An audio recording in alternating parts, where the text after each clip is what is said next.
ಈಗ ಹಾಸನ ಜಿಲ್ಲೆಯಲ್ಲಿ ಮತ್ತೊಂದು ನೂತನ ಸುಂಕ ವಸೂಲಿ ಅಂದರೆ ಟೋಲ್ ಅನ್ನು ಆರಂಭ ಮಾಡೋಕೆ ಮುಂದಾಗಿದ್ರೆ ಇದು ಭಾರಿ ಆಕ್ರೋಶಕ್ಕೆ ಎಡೆ ಮಾಡಿ ಕೊಡ್ತಾ ಇದೆ. ಕೇಂದ್ರ ಆರಂಭಗೊಂಡಿದೆ ಈಗಲೊಂದು ಟೋಲ್ ಸಂಗ್ರಹಕ್ಕೆ ವಾಹನ ಸವಾರರು ಮತ್ತೆ ಸ್ಥಳೀಯರು ವಿರುದ್ಧ ಕನ್ನಡಪರ ಸಂಘಟನೆಗಳು ಭಾರಿ ವಿರೋಧ ವ್ಯಕ್ತಪಡಿಸಿದ್ದಾರೆ. ಆಲೂರಿನ ಚೌಲಗೆರೆ ಬಳಿ ನಡೆದಿರುವಂತಹ ಬೆಳವಣಿಗೆ ಇದು. ರಸ್ತೆ ಕಾಮಗಾರಿ ಪೂರ್ಣವಾಗದಿದ್ದರೂ ಕೂಡ ಟೋಲ್ ವಸೂಲಿಗೆ ವಾಹನ ಸವಾರರು ಆಕ್ರೋಶವನ್ನು ವ್ಯಕ್ತಪಡಿಸಿದ್ದಾರೆ. ಶಾಂತಿಗ್ರಾಮ ಚೌಲಗೆರೆ ನಡುವಿನ 30 ಕಿಲೋಮೀಟರ್ ದೂರದಲ್ಲಿ ಈ ಟೋಲ್ ಸಂಗ್ರಹ ನಡೀತಾ ಇದೆ. ರೂಲ್ಸ್ ಪ್ರಕಾರ 50-60 ಕಿಲೋಮೀಟರ್ ಅಂತರದಲ್ಲಿ ಟೋಲ್ ಇರಬೇಕು ಅಂತ ಇದೆ.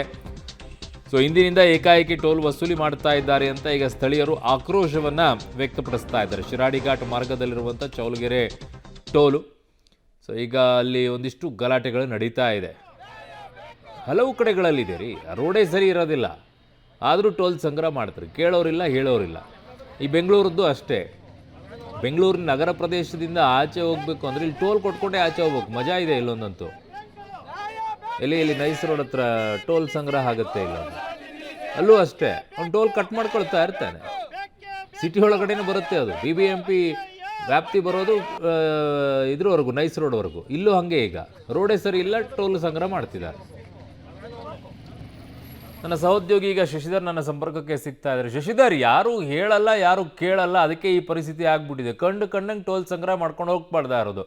ಯಾರಾದರೂ ಕೇಳಿದ್ರೆ ಮಾತ್ರ ಅದಾಯಿತು ಇದಾಯಿತು ಅಂತ ಕತೆ ಕಟ್ತಾರೆ. ನಮಗೆ ಗೊತ್ತಿಲ್ಲ, ಮೇಲ್ನವ್ರನ್ನ ಕೇಳ್ಕೊಳ್ಳಿ ಅಂತಾರೆ. ಎಲ್ಲ ಕಡೆನೂ ಇದೇ ಕೆಲಸ ಆಗ್ಬಿಟ್ಟಿದೆ ಅಲ್ವಾ ಇವ್ರದ್ದು? ಹೌದು ಅರುಣ್, ನಿಜಕ್ಕೂ ಇದು ಸತ್ಯ. ಹಾಸನ ಜಿಲ್ಲೆಯಲ್ಲಿ ಇಂದಿನಿಂದ ಮತ್ತೊಂದು ಸುಂಕ ವಸೂಲಾತಿ ಕೇಂದ್ರ ಆರಂಭಗೊಂಡಿದೆ. ಆಲೂರು ತಾಲೂಕಿನ ಚೌಲಗೆರೆ ಬಳಿ ಈಗ ಏನು ಟೋಲ್ ಸಂಗ್ರಹ ಇಂದಿನಿಂದ ಆರಂಭಗೊಂಡಿದೆ. ಇದಕ್ಕೆ ಸ್ಥಳೀಯರು ಹಾಗೂ ವಿವಿಧ ಕನ್ನಡಪರ ಸಂಘಟನೆಗಳು ತೀವ್ರ ಆಕ್ರೋಶವನ್ನು ವ್ಯಕ್ತಪಡಿಸಿದ್ದಾರೆ. ನೀವು ದೃಶ್ಯದಲ್ಲಿ ಗಮನಿಸ್ಬೋದು, ಇದು ಚೌಲಗೆರೆ ಬಳಿ ಆಗಿರ್ತಕ್ಕಂತಹ ನೂತನ ಸುಂಕ ವಸೂಲಾತಿ ಕೇಂದ್ರ. ಈ ಕೇಂದ್ರವನ್ನು ಈಗ ತೆರಿಬಾರ್ದು ಅಂತೇಳಿ ಬೆಳಗ್ಗೆಯಿಂದಲೂ ಸಹ ಸಾಕಷ್ಟು ವಿವಿಧ ಕನ್ನಡಪರ ಸಂಘಟನೆಗಳು ಸ್ಥಳೀಯರು ಪ್ರತಿಭಟನೆಯನ್ನು ಮಾಡ್ತಾ ಇದ್ದಾರೆ. ಆದರೂ ಸಹ ಅವರು ಏನು ಪ್ರತಿಭಟನೆ ತೀವ್ರಗೊಂಡ ಹಿನ್ನೆಲೆಯಲ್ಲಿ ತಾತ್ಕಾಲಿಕವಾಗಿ ಟೋಲನ್ನು ಸ್ಥಗಿತಗೊಳಿಸಿದರೆ. ಆದರೆ ಪ್ರತಿಭಟನಾಕಾರರ ಬೇಡಿಕೆ ಏನಂತಂದರೆ ಸ್ಥಳೀಯರಿಗೆ ಫ್ರೀ ಬಿಡಬೇಕು, ಅಲ್ಲದೆ ರಸ್ತೆ ಕಾಮಗಾರಿ ಪೂರ್ಣವಾಗಿ ಕಂಪ್ಲೀಟ್ ಆದ ನಂತರ ಸುಂಕವನ್ನು ವಸೂಲಿ ಮಾಡಬೇಕು ಅಂತ ಒತ್ತಾಯವನ್ನು ಮಾಡಿದರು. ಅಲ್ಲದೆ ಸ್ಥಳಕ್ಕೆ ಯೋಜನಾ ನಿರ್ದೇಶಕರು ಬರಬೇಕು ಅಂತ ಹೇಳಿ ಪಟ್ಟಿ ಹಿಡಿದು ಕೂತ್ಕೊಂಡ್ರು. ಆ ಸಂದರ್ಭದಲ್ಲಿ ಸ್ಥಳಕ್ಕೆ ಬಂದಂತಹ ಏನು ಪ್ರಾಜೆಕ್ಟ್ ಡೈರೆಕ್ಟರ್ ಪ್ರವೀಣ್ ಕುಮಾರ್ ಇದ್ದಾರೆ, ಅವರನ್ನು ತರಾಟೆಗೆ ತೆಗೆದುಕೊಂಡರು. ನೀವು ಏಕಾಏಕಿ ಟೋಲ್ ವಸೂಲಿ ಮಾಡುತ್ತಿದ್ದರಿಂದ ಸ್ಥಳೀಯರಿಗೆ ಹಾಗೂ ವಾಹನ ಸವಾರರಿಗೆ ಸಾಕಷ್ಟು ಏನು ಹೊರೆ ಬೀಳ್ತಾ ಇದೆ. ಅಲ್ಲದೆ ರಸ್ತೆ ಕಾಮಗಾರಿಯೂ ಸಹ ಸಂಪೂರ್ಣ ಗುಣಮಟ್ಟದಿಂದ ಕೂಡಿಲ್ಲ. ಹೀಗಾಗಿ ಏಕಾಏಕಿ ಟೋಲ್ ವಸೂಲಿ ಮಾಡೋದನ್ನು ನಿಲ್ಲಿಸಬೇಕು. ಅಲ್ಲದೆ ಸ್ಥಳೀಯರಿಗೆ ಯಾವುದೇ ಮಾಹಿತಿಯನ್ನು ನೀಡಿಲ್ಲ, ಸ್ಥಳೀಯರ ಸಭೆಗಳನ್ನು ಸಹ ಕರೆದಿಲ್ಲ. ಪ್ರತಿನಿತ್ಯ ರೈತರು ಇಲ್ಲಿ ಸಾವಿರಾರು ಸಂಖ್ಯೆಯಲ್ಲಿ ಓಡಾಡ್ತಾರೆ.